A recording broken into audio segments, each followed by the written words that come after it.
Gentleman from Texas, Mr. Flores, is recognized for 3 minutes. Mr. Speaker, I rise today in strong support of the rule and for H.R. 1231, the reversing President Obama's Offshore Moratorium Act. When gas prices hit $4 a gallon in the summer of 2008, Congress and President Bush lifted a decades-old ban on drilling, allowing for exploration off both the Atlantic and Pacific coast. However, these plans were postponed or canceled by the Obama administration, and we are now back in the same situation of high gas prices squeezing the budgets of American families and small businesses. The facts are clear. This current administration is blocking American energy production and hurting middle-class America. On the other hand, they are also using American tax dollars to help offshore drilling in Brazil. Since President Obama took office, the national average price of gasoline has nearly doubled to $4 a gallon in most states. The energy policies of the Obama administration have resulted in the loss of hundreds of thousands of barrels of domestic daily oil production. And to make matters worse, according to the U.S. Energy Information Administration, offshore energy production is expected to drop 13% in 2011.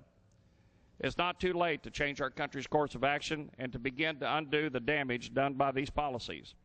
The energy reserves off our coast and under our public lands belong to the American taxpayers and should be utilized in an efficient and environmentally safe manner to create jobs, grow our economy, lower energy prices, and enhance our national security by reducing our dependence on foreign oil. The federal government also has the ability to realize substantial revenues through the leasing of these areas, which will help pay down our $14 trillion of national debt. According to the CBO, enacting H.R. 1231 will increase receipts to the federal treasury by about $800 million over the next 10 years. This important legislation will require the Obama administration to expand access to areas offshore that contain the most oil and natural gas reserves. When we do so, we will improve our energy security and grow American jobs. I want to thank Chairman Hastings for his efforts in bringing H.R. 1231 along with 2 other American Energy Initiative bills to the floor.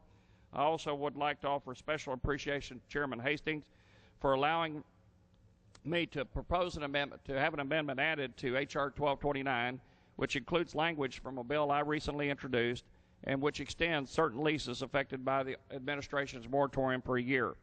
I urge my colleagues to support the rule and the underlying legislation. I yield back.